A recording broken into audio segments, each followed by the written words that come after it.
उत्तर प्रदेश के बांदा जिले की एक ऐसी घटना सामने आई है जिसने एक चीज तो बता दिया है कि हम अपने भाई, अपने सगे पर भी भरोसा नहीं कर सकते हैं। लोग अपने ईगो को अपना सेल्फ रिस्पेक्ट समझ लेते हैं। आज की ये घटना आपको बताएगी। चलिए मैं फटाफट शुरुआत करता हूँ। रात के 9 बज चुके हैं। नमस्कार दोस्तों, मेरा नाम है जीआरडी और आप देख रहे हैं 9 PM विद जीआरडी।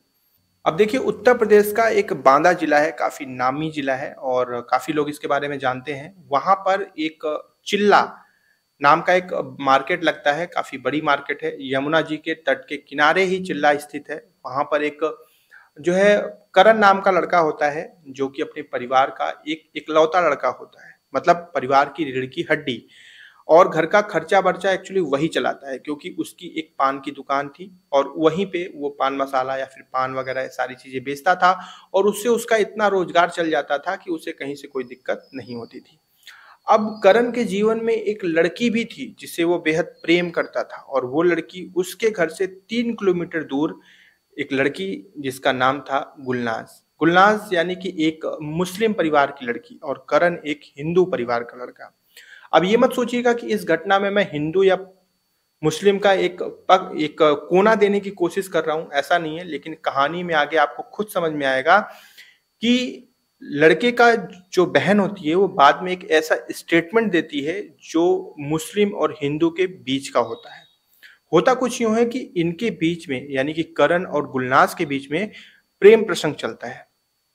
आपस में काफ़ी घनिष्ठता थी इनके प्रेम में और जिसको लेकर इनको ये भी पता था कि ये गैर बिरादरी, गैर धर्म के हैं, इसलिए इनका विवाह होना संभव नहीं है। समाज इस चीज़ की इजाज़त जल्दी नहीं देगा। ये चीज़ इनको बहुत अच्छे से पता थी, लेकिन ये एक-दूसरे से दूर भी नहीं होना चाहते थे, क्योंकि उनको ये था कि हम जिएँगे भी साथ और मरेंगे भी साथ। गुलनाज़ के सामने करण अपनी बात रखता है, कहता है कि आखिर हम क्या करें इसके लिए? गुलनाज़ कहती है कि जो भी करिए, जैसे भी करिए, मैं आपके साथ हूँ। ये बात सुन के करण का आत्मविश्वास काफ़ी प्रबल होता है और वो कहता है कि देखो, एक आखिरी रास्ता है कि चलो हम लोग भाग चलते हैं, क्योंकि समाज तो हमें इजाज़त नहीं देगा गैर धर्म में शादी करने की। गैर बिरादरी में तो हो ही नहीं पाती, गैर धर्म में कहाँ से होगी? अब ये बात गुलनाज़ को भी सही लगती है, उसे लगती है ठीक है, भाग जाते हैं एक-दूसरे को करके। और इसके बाद करण अपनी दुकान बंद करता है, कुछ पैसे जो है कलेक्ट करता है और कलेक्ट करने के बाद अपनी बड़ी बहन से बात करता है और अपने जो है प्यार के बारे में वो बताता है कि बहन ऐसी-ऐसी बात है।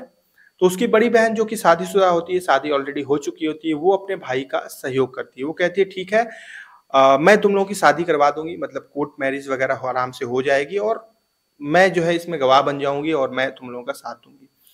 ये सोचकर करण और गुलनाज़ चिल्ला बांदा से फरार हो जाते हैं साथ में। अब इनका जो प्रेम है वो अब शादी में तब्दील हो जाता है। ये आपस में विवाह कर लेते हैं और विवाह करने के बाद ये वापस चिल्ला नहीं आते हैं, क्योंकि उनको पता था कि अगर ये वापस जाएँगे तो फिर बवाल कटेगा, बहुत बुरा बवाल होगा। ठीक है? क्योंकि गुलनाज़ का जो परिवार था, जो इनका परिवार था, इसको लेकर लोगों के अंदर एक चीज़ थी कि ये लोग बहुत ज़्यादा ईगो वाले लोग थे। मतलब एक ऐसे लोग थे कि पूरे गाँव में हर किसी से इनके यहाँ से लड़ाई चलती थी और ये एक थोड़े-से दबंग प्रवृत्ति के भी थे। जिसको लेकर करण ये बात जानता था कि अगर वो वापस तुरंत गाँव गया तो उसके साथ घटना घट सकती है, उसके साथ दिक्कतें हो सकती हैं। जिसको ध्यान में रखते हुए करण नहीं जाता है और ये लोग 1.5 साल तक अलग-अलग शहरों में जाकर रहते हैं। अब अलग-अलग शहरों में जो इनको काम मिलता है वो काम ये कर लेते हैं। 2 वक़्त की रोटी का इंतज़ाम हो जाता है, सारी चीज़ें होती हैं और ऐसी चीज़ें चल रही होती हैं। लेकिन इसी दौरान गुलनाज़ प्रेग्नेंट हो जाती है।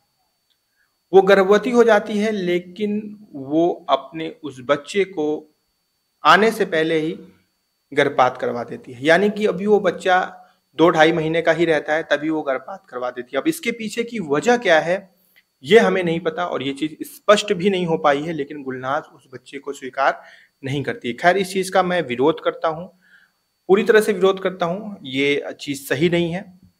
खैर, आगे कुछ यूँ होता है कि 1.5 साल बिताने के बाद अब गुलनाज़ और करण को ये चीज़ लगने लगता है कि अब काफ़ी समय बीत चुका है, अगर अब हम वापस गाँव जाते हैं तो लोगों का गुस्सा ठंडा हो गया होगा, ख़ासकर गुलनाज़ के परिवार वालों का। तो शायद अब वो हमें स्वीकार कर लें।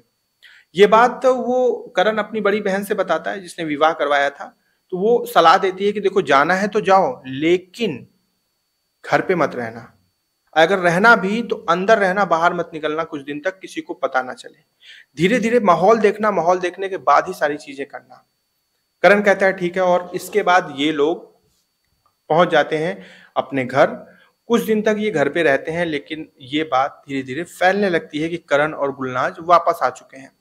ये बात जब गुलनाज़ के परिवार वालों को पता चलती है, तो गुलनाज़ का भाई फ़ोन करके करण को बोलता है कि आओ हमारे घर मुलाकात करो, या फिर कहीं पे भी हमसे मुलाकात करो, चीज़ों को आगे बढ़ाया जाए।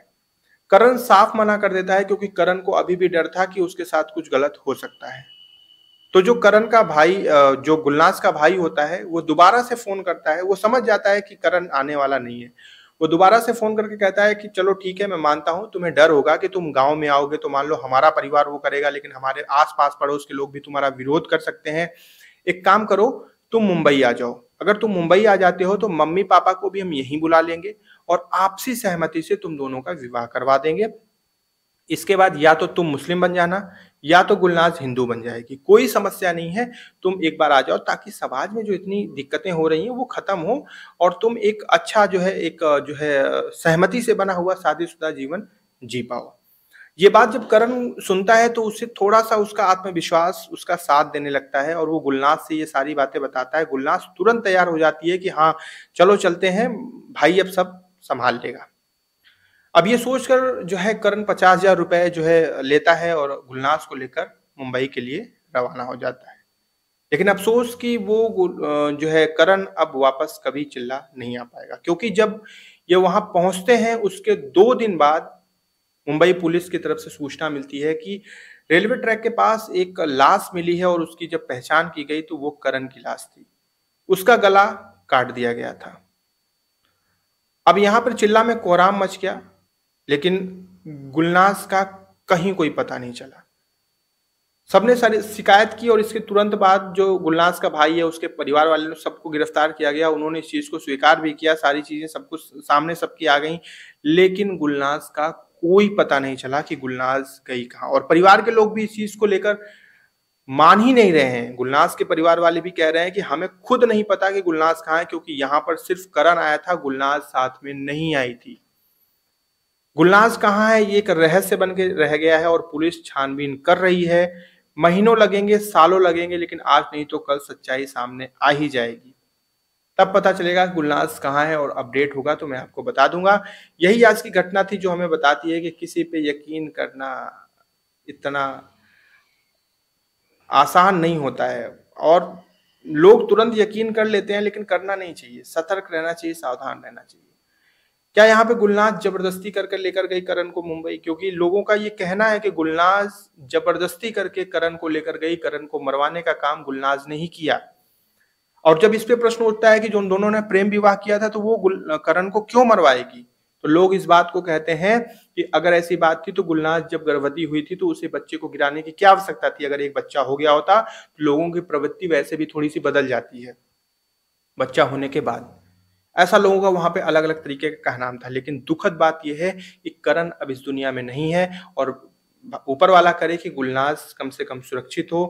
आगे पता चले कि आखिर क्या हुआ था, सच्चाई क्या थी, और जो दोषी हैं उनको कठोर से कठोर सज़ा हो।